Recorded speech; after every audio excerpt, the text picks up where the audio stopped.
Assalamualaikum warahmatullahi wabarakatuh. Bismillahirrahmanirrahim. Alhamdulillahirabbil alamin. Wa bihi nasta'in ala umuri dunya waddin. Wassalatu wassalamu ala asyrafil mursalin wa ala alihi washabihi ajma'in. Allahumma salli ala sayyidina Muhammad wa ala ali sayyidina Muhammad kama sallaita ala sayyidina Ibrahim wa ala ali sayyidina Ibrahim innaka Hamidum Majid. Wasallim tasliman katsiran katsira wa man tabi'ahum bi ihsan ila yaumiddin adada khalqihi ta'ala wa ridha nafsihi wa zinata 'arsyihi wa midada kalimatihi kama yuhibbu rabbuna wa yarda. Subhanaka la ilma lana illa ma 'allamtana innaka antal alimul hakim. Rabbana anfa'na ma 'allamtana rabbi 'allimna alladhi yanfa'una rabbi faqihna wa faqih ahlana wa ahbabana wa jami'al muslimin wal muslimat. Rabbi syrah li sadri wa yassir li amri wahlul 'uqdatam min lisani yafqahu qawli. Allahumma ighfir lana dhanbana kullah dikkahu wa jillah wa awwalahu wa akhirahu wa alaniyatahu wa sirrah. Allahumma baddil sayyiatina hasanat innaka antal ghafurur rahim. Alhamdulillahirabbil alamin. Para jemaah kekasih Allah yang berada di Masjid Al-Amir Hajah Maryam Cerudong, insyaallah untuk pertama kalinya tahun 2022 kita berjumpa lagi dalam Tazkirah Maghrib. Kita mengambil petikan hadis dari khutbah Jumat, 2 Jumat lepas sebenarnya. Sepatutnya bahan ini mau dihidangkan hari Rabu lepas, tapi ada halangan ya.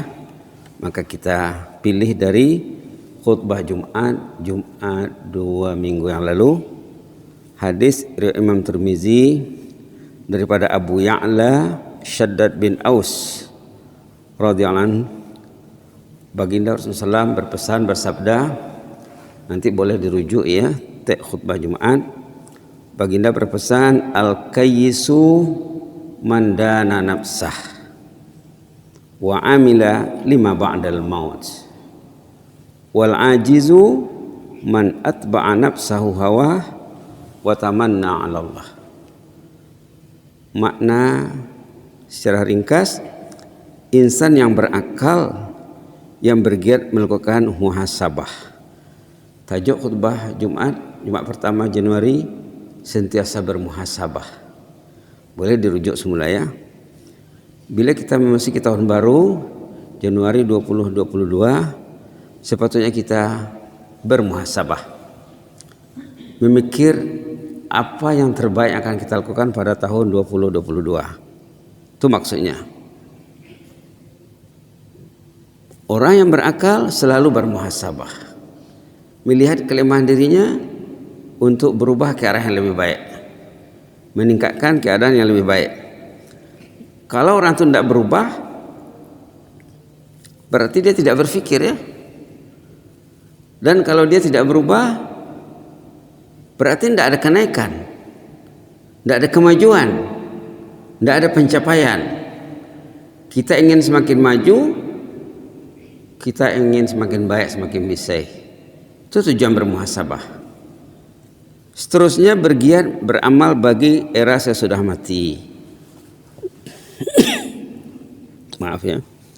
Orang yang bijak selalu memikirkan saat dia akan kembali ke rahmatullah. Kita hampir tiap minggu mendengar berita ada jemaah yang meninggal, ada jemaah yang meninggal. Yang muda lagi ya. Dalam 2 minggu yang lalu kah seorang Bilal yang meninggal itu, dalam 24-25 tahun sudah meninggal. Padahal dia masih imam maghrib, masih mengimami sholat maghrib, rupanya tidak sampai subuh. Belum tengah malam sudah diambil rohnya. Bagus dia kalau dia meninggal, dia pergi sholat maghrib, kemudian balik rumah, berniat besok nak pergi sembahyang subuh. Artinya bagus, meninggal dalam ketaatan, artinya meninggal husnul khatimah ya.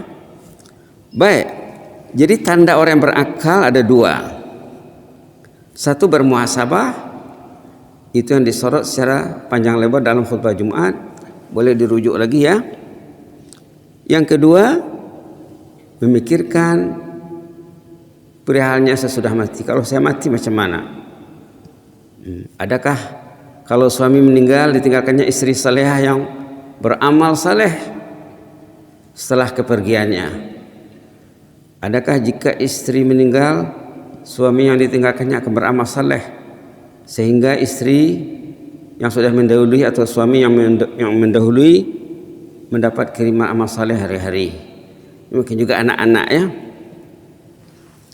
Kalau keadaan sesudah mati tidak dirancang, tidak difikirkan, itu bukan insan yang berakal.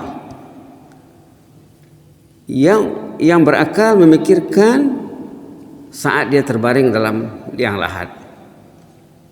Subhanallah. Liang lahat itu kalau tidak dipersiapkan ya, kalau tidak diurus dari sekarang, nanti susah di sana. Tengok bagian yang kedua. Kategori insan yang kedua, si lemah namanya. Kalau dalam hadis al-ajiz, kalau tengok di kamus, ajiz itu artinya insan yang lemah. Macam mana insan yang lemah? Menuruti kehendak nafsu tanpa kawalan. Nafsu tidak dikawal, nafsu jahat tak dikawal. Lalu dalam pada itu mengharapkan keampunan Allah dan mengharapkan jannah. Ini kebanyakan manusia ya. Kebanyakan manusia hidupnya dipengaruhi oleh nafsu jahat yang ada dalam dirinya. Tidak diurusnya. Maka kerja kita yang asas dalam hidup ini mengurus nafsu. Kalau nafsu diurus dengan bisai, orang itu akan bisai ya. Karena manusia ini dikendalikan oleh nafsunya juga. Kadang-kadang nafsu lebih dominan daripada akal. Akalnya kalah kalau tidak dididik. Begitulah ya. Di sini ada ulasan sedikit, coba kita perhatikan. Manusia mukmin yang berakal melihat sesuatu dengan fikiran yang bernas dan melihat penyudahan segala sesuatu. Ialah insan yang giat melakukan muhasabah diri, mengekang kehendak nafsu. Nafsu itu malas ke masjid, nafsu yang jahat. Lalu dididiknya nafsunya jadi cinta masjid. Kalau nafsu itu bisa, waktu azan mesti dia menyahut panggilan azan. Tengok sejarah umat Islam di awal Islam ya, tidak ada yang tak datang sholat berjamaah kecuali yang ada hal-hal darurat ataupun emergency saja. Sehingga nafsunya akur dan taat setia. Nafsunya dikatakan nafsul mutmainnah, orang yang sudah berjaya mengurus nafsunya. Dulu kita sudah pernah bicara di sini. Menurut ulama secara garis besarnya kategori nafsu itu ada 3. Orang itu karena tahu, kalau dia tak tahu berarti dia tidak tahu status dirinya. Di sini dah tersebut nafsul mutmainnah, nafsu yang suka berbuat taat, takut berbuat maksiat, takut berbuat dosa. Lalu ia bergiat merebut kejayaan dalam era alam barzah dan kemaslahatan dalam negeri pembalasan. Itu kerja nafsul mutmainnah, memikirkan kehidupan sesudah alam fana ini. Insan yang bijak memiliki pandangan jauh ke hadapan, tidak terpukau dengan fata morgana keduniaan, tidak terpukau, tidak dirintangi oleh keduniaan, tidak mau dirintangi oleh media genggaman daripada Al-Quran. Kalau lebih banyak media genggaman daripada Al-Quran, itu tak betul. Kalau Quran tak pegang, itu tak betul. Nak mendidik nafsu karena dididik dengan Al-Quran. Sebaliknya boleh dilihat di sini insan yang lemah yang dikatakan dalam hadis al-ajiz atau si cuai, hidupnya dikendalikan oleh nafsu tanpa membendung diri dari kejahatan. Tidak perlu dia mendengar azan, tidak perlu mendatangi rumah Allah, tidak perlu duduk di rumah Allah, tidak perlu pegang Quran. Pegang benda yang digemarinya saja. Di rumah ahli keluarga juga tidak dikawal. Istri juga pegang benda yang sama, anak-anak juga. Tidak ada duduk bersama kitabullah. Dalam pada itu tidak menyesali kesilapannya. Dia tidak ada muhasabah. Nafsu yang jahat tak ada muhasabah. Dengar muhasabah ini sesat dia. Apa ini muhasabah? Muhasabah katanya. Malah masih mengharapkan kemaafan Allah dalam kehidupan yang bergelimang dosa. Inilah insan yang lemah yang dikalahkan oleh nafsunya. Tidak berjaya mengawal nafsu. Kalau kita rujuk hadis Nabi ya tentang nafsu ini, banyak doa-doa tentang nafsu. Antara lain karena imam baca juga, Allahumma inna nas'aluka nafsan bika mutmainnah tu'minu biliqa'ik wa tarda biqada'ik wa taqna'u bi'ata'ik. Ada juga Allahumma ati nufusana taqwaha wa zakkiha anta khairu man zakkaha anta waliyuha wa maulaha. Selalu dibaca imam doa ini ya. Doa tentang nafsu. Selain doa tentang hati lagi, qalb. Dalam hadis ini bila kita perhatikan, mukmin yang bijak lawannya selemah yang tak bermaya. Artinya orang yang tak bijak itu dia lemah. Orang yang bijak itu dia kuat. Insan yang bijak dia akan kuat. Sebaliknya insan yang lemah, dia lemah, dililit oleh dosa siang dan malam, malah masih mendambakan jannah tanpa beristighfar dan tanpa bertaubat. Orang lemah ini tidak ada agenda istighfarnya, tidak ada agenda dengan Al-Quran. Di sini diangkat kata-kata Imam Hasan Basri rahimahullah, tokoh tabi'i atau tabi'in yang lahir tahun 21 Hijrah, meninggal 110 Hijrah, yang berjumpa dengan sahabat. Tokoh ulama kenamaan Al-Imam Hasan Basri menguatkan apa yang dikatakan oleh baginda dalam hadis tadi, al-kayyisu man dana nafsah. Kata Imam Hasan Basri, boleh kita baca teksnya ya, mengambil berkat.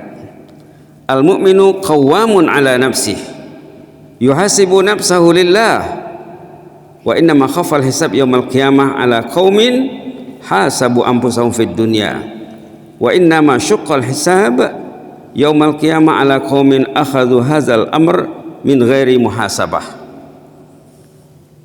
Dalam mengulaskan hadis tadi, Imam Hasan Basri menegaskan insan mukmin yang sangat tegas terhadap dirinya sendiri.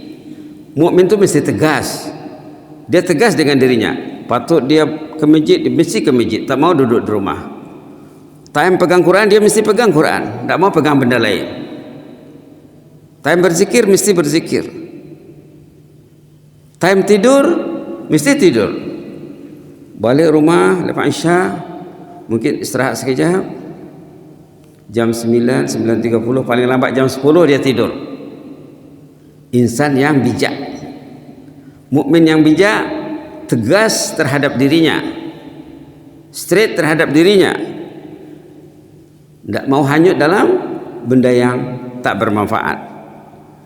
Sentiasa melakukan muhasabah, kata Imam Hasan Basri, demi mencari ridha Allah.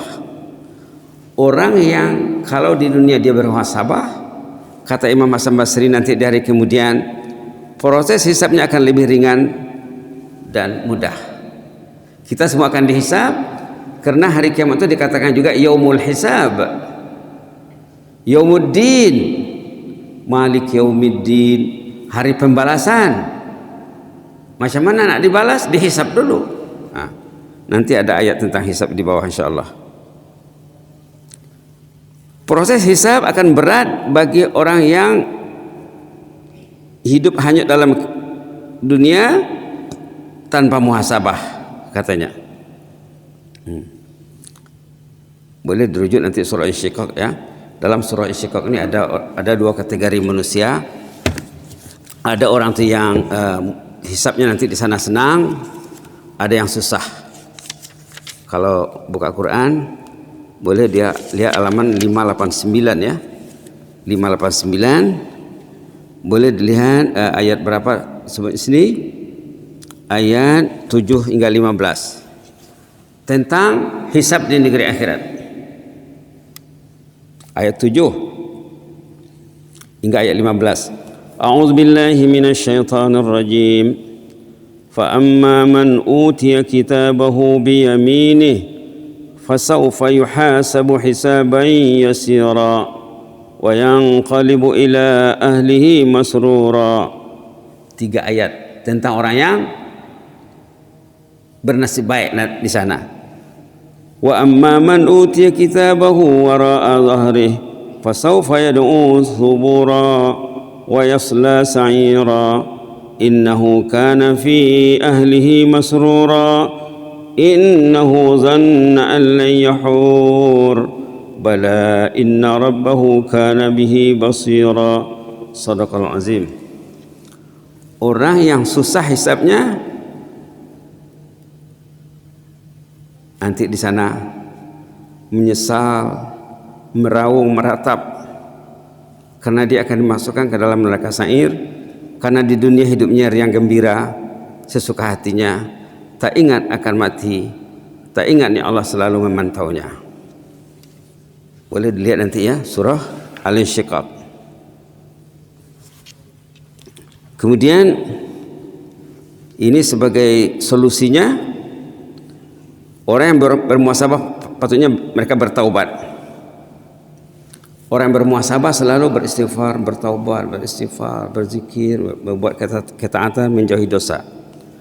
Bila orang itu sudah bertaubat, dia akan tergolong dalam apa yang dijelaskan dalam ayat surah Al-Furqan ayat 70. Boleh dibaca ya, karena tulisannya agak besar sedikit. Illa man taba, yang di bawah itu ya. A'udzubillahi minasyaitonir rajim. Illa man taba wa amana wa amila amalan salihan fa ulaika yubaddilullahu sayyi'atihim hasanat wa kana Allahu ghafurar rahima.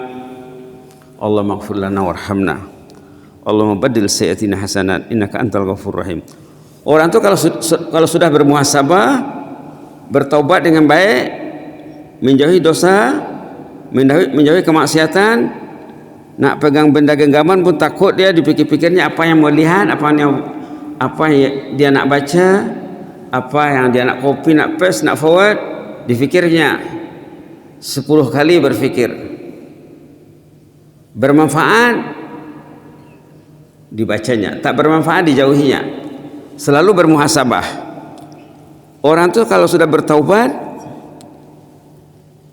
jika sebelumnya banyak melakukan dosa, dikatakan di sini orang yang sudah bertaubat dosanya akan dipadam, akan dikasih pahala. Berarti tidak ada yang akan dihisap lagi di akhirat, apalagi mau dihitung. Dia sudah bermuhasabah di dunia. Subhanallah. Ini solusi yang sangat cantik sekali ya dalam surah Al-Furqan. Jadi penghujung ayat ini boleh kita olah menjadi doa. Ini doanya, Allahumma baddil sayyi'atina hasanat innaka antal ghafurur rahim. Ya Allah, tukarkanlah, gantikanlah dosa kami dengan pahala, dengan ketaatan.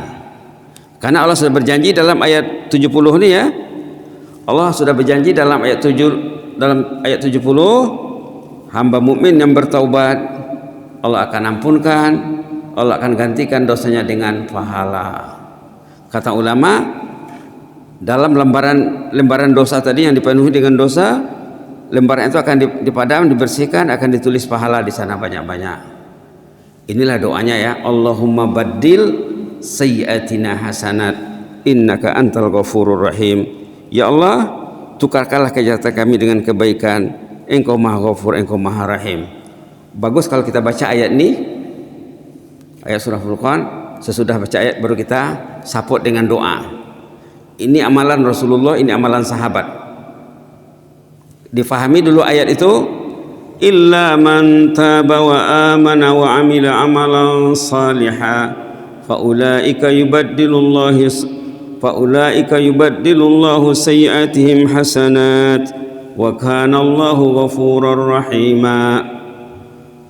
Orang itu kalau dia bertaubat sesudah dia bermuhasabah, lalu dia meninggalkan dosa dan maksiat, dosa maksiatnya akan dipadam, akan dihapus, akan digantikan dengan pahala, dengan kebajikan. Itu maksud ayat.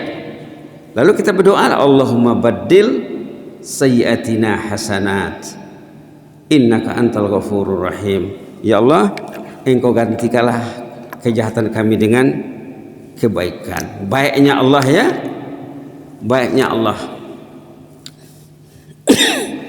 Maaf ya.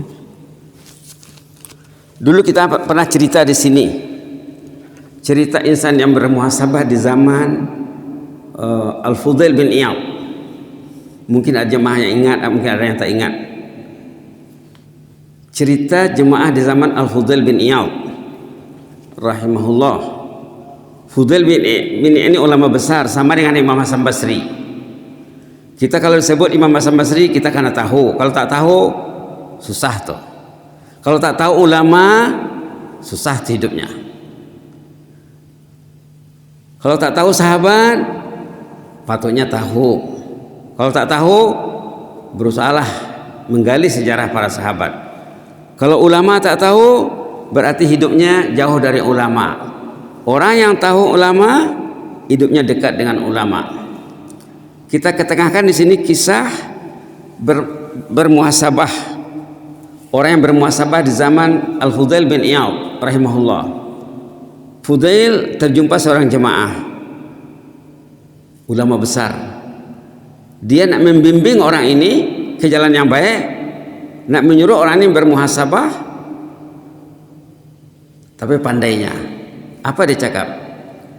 Jumpa dengan Haji itu, Haji, Tuan Haji, berapa umur kita sekarang? Kata yang ditanya, umur saya sudah 60. 60, iya. Kata Fudail bin Iyad, berarti pintu kubur sudah dekat. Dah batah lagi tu Ji, siap-siap tah. Kalau umur sudah 60 lebih, ndak juga siap. Itu al-ajiz tadi itu, bukan si-kayis. Dalam hadis kan ada dua pilihan, ada al-kayis yang bijak, ada si lemah. Pintu kubur sudah dekat, tapi belum siap untuk masuk kubur, belum terfikir untuk membina tempat yang indah dalam kubur. Kubur itu karena diusai dari sekarang, karena dibina, karena dibangun. Kalau masuk kubur, kubur tidak dibangun, itulah kuburnya sempit, gelap, susah di dalam. Mungkin banyak kala jengking, ular, lipan, apa di dalam. Kalau kubur sudah dibangun, kuburnya akan lapang, luas, seluas, sejauh-jauh mata memandang. Kuburnya akan jadi taman surga. Dulu kita sudah banyak cerita orang yang kuburnya jadi taman surga. Jadi jemaah Fudail bin Iyad tadi, bila sudah ditanya berapa umur, dia cakap 60. Kata Fudail bin Iyad, kalau umur sudah 60, patutnya seriuslah beramal. Pintu kubur sudah dekat. Orang tadi dia positif, Pak. Bila diingatkan dia terima kasih, Pak. Ada orang bila diingatkan dia tidak mau diingatkan. Ada orang bila diingatkan sesak dia. Itu iblis tuh. Itu iblis. Kalau orang itu dikasih peringatan dia lari, tidak mau, berarti insan yang tak baik. Bukan al-kayis tadi. Warga emas ini bila ditanya tentang umurnya, bila diterangkan bahwa umurnya sudah 60 tahun, pintu kubur sudah dekat, orang tadi apa dia cakap? Saat Fudail mengatakan, Haji tidak lama lagi tu Ji, siap-siaplah. Apa dia cakap? Inna lillahi wa inna ilaihi raji'un. Itu jawab orang yang berakal. Jawaban orang yang berakal. Inna lillahi wa inna ilaihi raji'un. Itu jawabannya. Apa makna jawabannya ini? Maknanya dia menyesal. Maknanya dia takut. Maknanya dia risau. Maknanya dia ingin bermuhasabah. Inna lillahi wa inna ilaihi raji'un. Orang kita tidak faham inna lillahi itu. Patutnya bila terlambat sholat berjamaah ya, inna lillahi wa inna ilaihi raji'un. Masbuk dia solat atau dia tak datang, dia absen, inna lillahi wa inna ilaihi raji'un. Patutnya bila di rumah Quran tak baca, suami tak baca Quran, istri tidak, satu rumah tak baca Quran, pegang benda lain, inna lillahi wa inna ilaihi raji'un. Patutnya bila tahajud tak bangun, subuh tak pergi ke masjid, tak dengar azan, tak menjawab azan, inna lillahi wa inna ilaihi raji'un. Orang kita tidak faham innalillah itu. Innalillahnya waktu orang meninggal saja, itu 1/1000 penggunaannya. Orang kita tidak faham. Orang ini paham dia. Bila diingatkan bahwa usianya sudah 60, pintu kubur sudah dekat, inna lillahi wa inna ilaihi raji'un. Lalai aku selama ini, cuai aku selama ini, lengah hidupku. Bila sudah dia jawab innalillah, ditanya oleh Fudail, bagus pulang katanya. Bagus Tuhan cakap innalillah itu, memang begitulah seharusnya. Tapi tahukah maksud innalillah? Orang kita penggunaan innalillah dia tak faham sepenuhnya, maksud innalillah pun tak faham. Tak faham. Kalau orang tu faham maksud innalillah, kita ini milik Allah. Kita bukan milik diri. Diri kita bukan milik kita. Nyawa bukan kita yang punya. Allah kasih sementara. Allah amanahkan nyawa. Allah kasih hidup. Allah kasih tenaga. Allah kasih akal. Semuanya milik Allah. Bila tiba saatnya akan diambil. Itu maksud inna ilaihi raji'un. Innalillah maknanya kita ini milik Allah.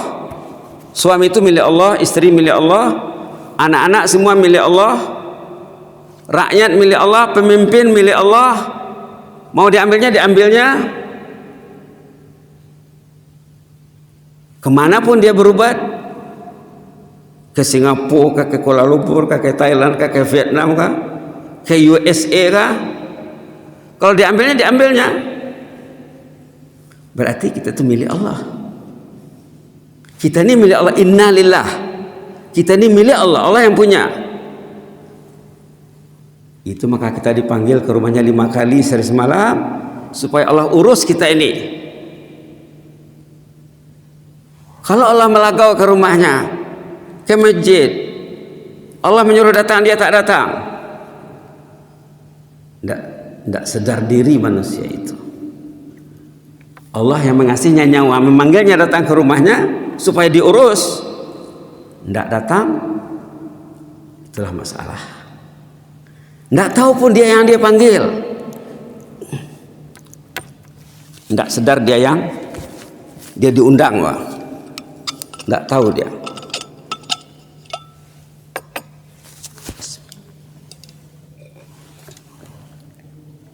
Kita ini milik Allah, hidup ini milik Allah, nyawa milik Allah, tenaga milik Allah, akal milik Allah, iman dikasihnya sedikit,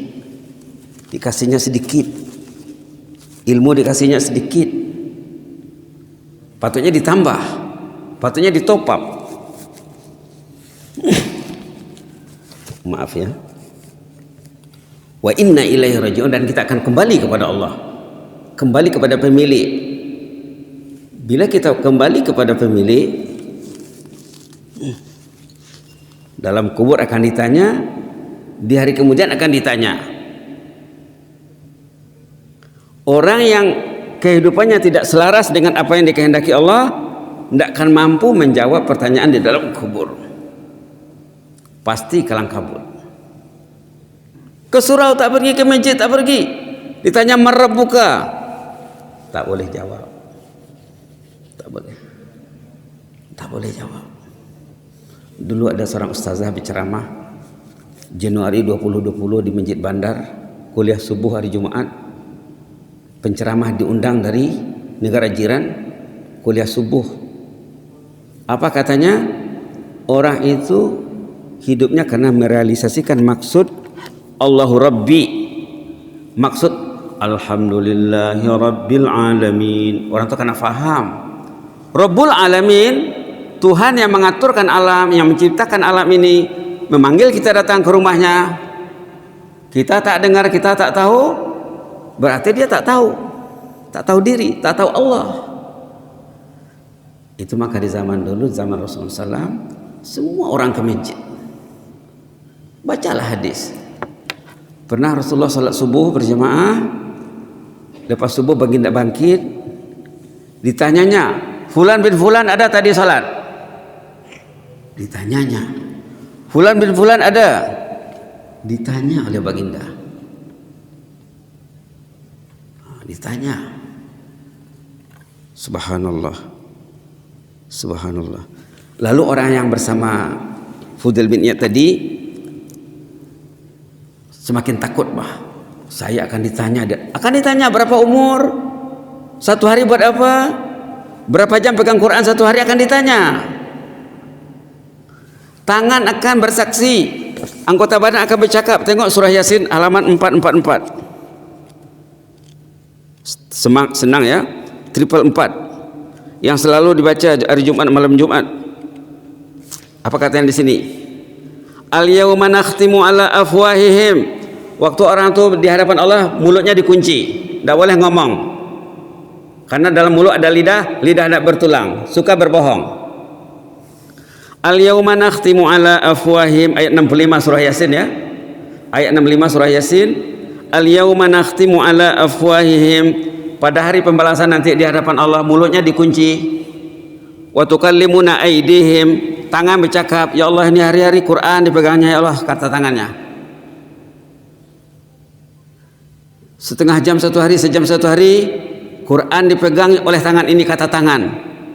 Wa tashhadu arjuluhum, kaki bercakap, ya Allah pagi-pagi kaki ini pergi ke masjid nih. Pukul 4, 4:30 kaki ini berdiri solat tahajud, kata kaki. Wa tukallimuna aydihim, tangan bercakap, kaki bersaksi, bima kanu yaksibun, atas perbuatan yang dilakukan. Itu surah Yasin.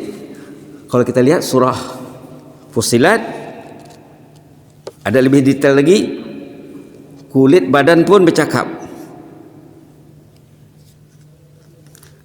Tengok halaman 479. Bukan saja anggota badan, kulit juga bercakap. Aneh ya? Kulit bercakap. Apa katanya di sini? Wa qalu li juludihim lima syahidtum alaina, ayat 21 surah Fussilat. Kulit badan bercakap, melaporkan apa yang dibuat oleh tuan punya badan. Lalu yang punya badan macam tak enak sama kulit badannya, Pak. Apa kata tuan punya badan? Katanya di sini, lima syahidtum alaina. Kenapa dilaporkan semua perbuatan saya ini? Semua perbuatan tuan punya badan dilaporkan oleh kulit. Tangan, kaki bercakap dan bersaksi. Tuan punya badan marah kulitnya. Kenapa semua dilaporkan? Apa jawab kulit nanti? Sudah ada di sini ayat berapa tadi? 21 surah Fussilat halaman 479. Kulit bercakap, antakanallah, Allah yang menyuruh saya bercakap. Allazi antaka kulla syai', Allah itu mampu menyuruh segala-galanya berbicara. Kulit akan bercakap, kaki tangan bercakap bersaksi. Apa dibuat orang itu sepanjang hidupnya? Subhanallah. Inilah patut kita bermuhasabah ya. Patutnya peganglah Quran, duduklah di rumah bersama anak istri. Bila suami duduk dengan istrinya, dengan anaknya di rumah baca Quran, nanti sebaik saja majlis mereka berakhir, Allah akan memberi keampunan. Malah katanya ada seruan dari langit mengatakan, qumu maghfuran lakum, qad buddilat sayyi'atikum hasanat. Bangkitlah katanya, si suami bangkitlah, istri bangkitlah, anak-anak juga, dosa kamu sudah ditukarkan dengan amal saleh. Itulah di antara bahan bermuhasabah kita ya pada malam ini. Boleh rujuk nanti surah Yasin, jangan lupa halaman 444 dengan surah Fussilat halaman 479. Saya menyampaikan saja, kalau Allah tolong orang tua akan bergerak. Insya Allah semua akan bergerak ya. Saya hanya menyampaikan hadis, menyampaikan Quran. Nanti saya akan ditanya, sudah disampaikan sama jemaah Jerudong? Sudah ya Allah, saya sudah sampaikan. Mudah-mudahan kita sami'na wa ata'na ghufranaka rabbana wa ilaikal masir. Kita baca 10 kali ya. Sami'na wa ata'na ghufranaka rabbana wa ilaikal masir. Sami'na wa ata'na ghufranaka rabbana wa ilaikal masir. Sami'na wa ata'na ghufranaka rabbana wa ilaikal masir. Sami'na wa ata'na ghufranaka rabbana wa ilaikal masir. Sami'na wa ata'na ghufranaka rabbana wa ilaikal masir. Sami'na wa ata'na ghufranaka rabbana wa ilaikal masir. Sami'na wa ata'na ghufranaka rabbana wa ilaikal masir. Sami'na wa ata'na ghufranaka rabbana wa ilaikal masir. Sami'na wa ata'na ghufranaka rabbana wa ilaikal masir. Sami'na wa ata'na ghufranaka rabbana wa ilaikal masir. Sami'na wa ata'na ghufranaka rabbana wa ilaikal masir. Baca juga ayat yang dalam kertas yang di bawah sekali. Baca 3 kali, yang di bawah sekali. Allahumma baddil sayyi'atina hasanat innaka antal ghafurur rahim. Allahumma baddil sayyi'atina hasanat innaka antal ghafurur rahim. Allahumma baddil sayyi'atina hasanat innaka antal ghafurur rahim. Allahumma zidna wa la tanqusna wa akrimna wa la tuhinna wa a'tina wa la tahrimna wa athirna wa la tu'sir alaina wa adhina wa radana ya karim. Allahumma fas sultanana wa iyana wal muslimin. Allahumma fas sultanana wa iyana wal muslimin. Allahumma fas sultanana wa iyana wal muslimina wan nas ajma'in. Fallahu khairun hafiza wa huwa arhamur rahimin. Subhana rabbika rabbil izzati amma yasifun wa salamun alal mursalin. Walhamdulillahil alamin. Jazakumullahu khairan barakallahu fikum. Inni uhibbukum fillah wa astaudi'ukumullah alladzi la tadhi'u indahu wada'uhu. Wassalamualaikum warahmatullahi wabarakatuh.